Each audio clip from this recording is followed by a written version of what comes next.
Thank you, Dr. B, for that warm introduction.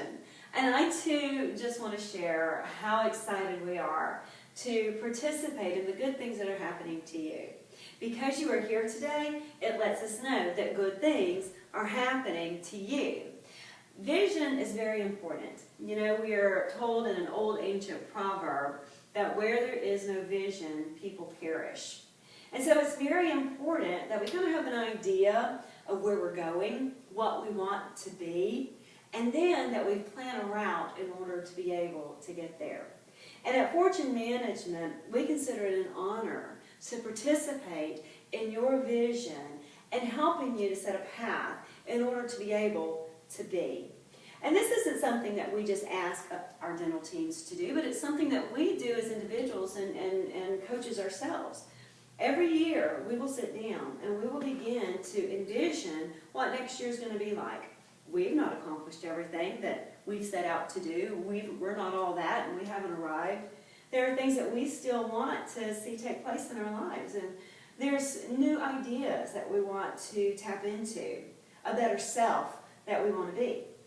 And so, around September or October of each year, we will encourage our dental teams as well as ourselves to begin to sit down and begin to write out the vision. You know, we're encouraged to write the vision, make it plain, and then run with that. And so we want to encourage you to do the same thing. We're not just going to talk it and not walk it, but we're going to do it ourselves. If we teach it, we do it. If we're not doing it, we're not going to teach it to you either. So please, we want to give you that assurance and that confidence in selecting us to be able to participate in what you have and the goals that you've set for your practice. So, what do you do then whenever you sit down, maybe around September or October, and you're looking at that blank piece of paper, or you're looking at that blank computer screen and you're saying, okay, what? Maybe you've never written a vision before. Maybe you have and you're very experienced at it. Maybe you might be slightly discouraged as to where you are in the process of things. So what do?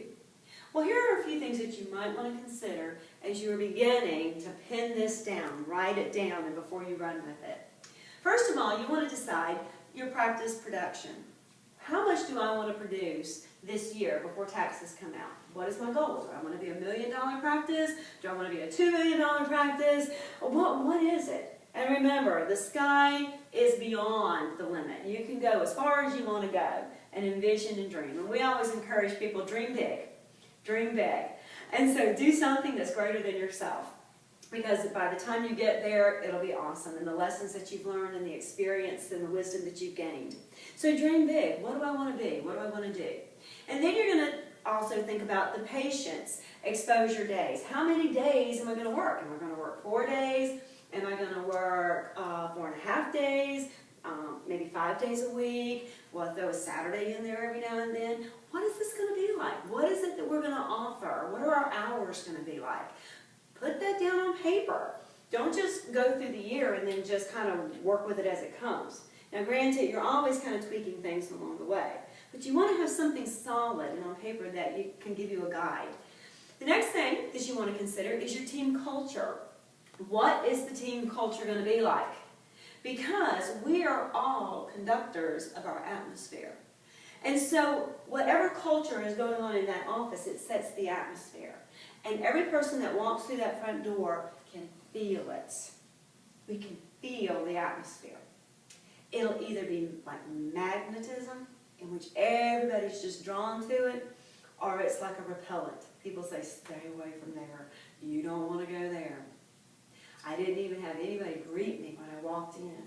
That person sitting at the front desk, if they would smile, their face would crack. So you want to make sure, what is the culture in the office? What is the atmosphere we're setting that we want to work in 4, 5, 4.5 days a week, and that we want the patients to feel as they are walking in that door? Then, what is our standard of care going to be like? What are our standards? Well, how are we going to treat people when they walk into that door at 8:30 or 9 o'clock in the morning? And is it going to be the same standard that we treat that person that's coming in at the end of the day at 4 after we've been working long and hard and have even had some unexpected things to take place? Or maybe they're arriving at 4:45 because they got off work late.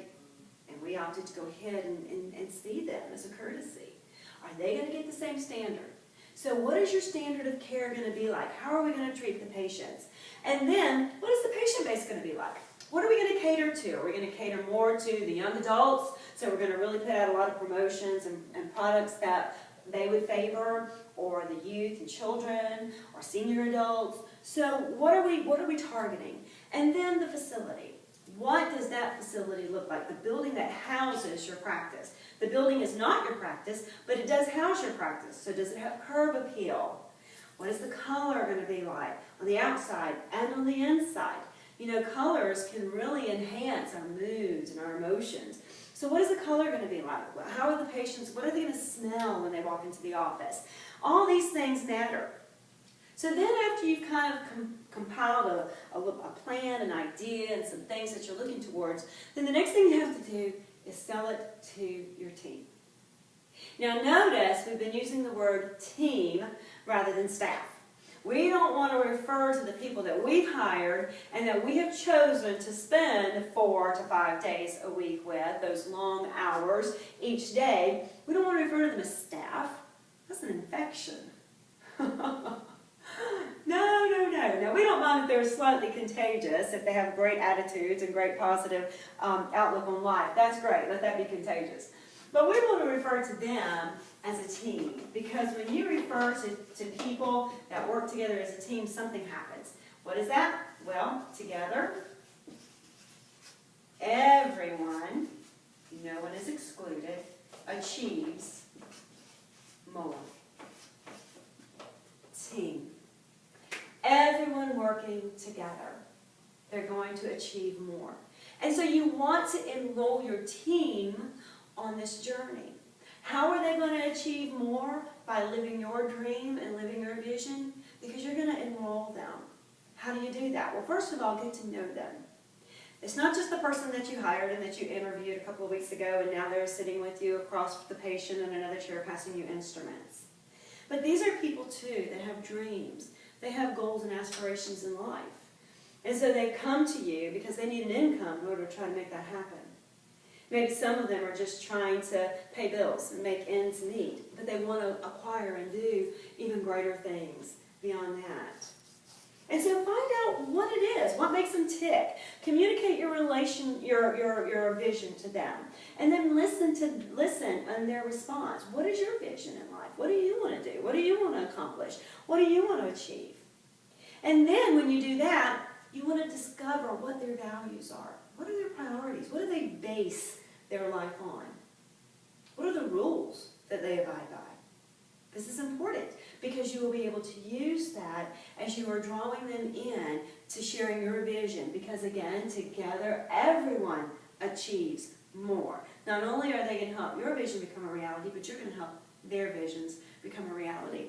Then empower them to help make choices and distinctions where it comes to your vision. We need some curb appeal out here. Oh, maybe you have someone that's very creative in the sense of gardening. Or we need some colorful ideas in our waiting area. Maybe you've got some very creative people who are great at decorating and designing. So let them kind of, tap into their gifts and their skills and add to what you've got written on that piece of paper or on that computer screen. Then what you want to do is you want to obtain a commitment from them. All right, team, what do you think? Are you ready for this? Can we do it? Can we go out and conquer this? Can we take it? Get a commitment out of them.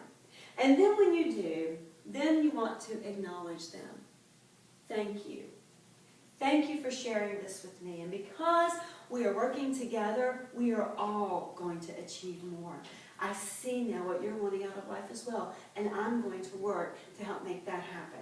As together we build this business, this practice. So be encouraged in that. Enroll them. Because one of the things that they are going to ask you when you first present this message of vision is, okay, well, what's in it for me? Now that may sound selfish, but here you are, you have a group of people that are coming because they need a salary, they need income.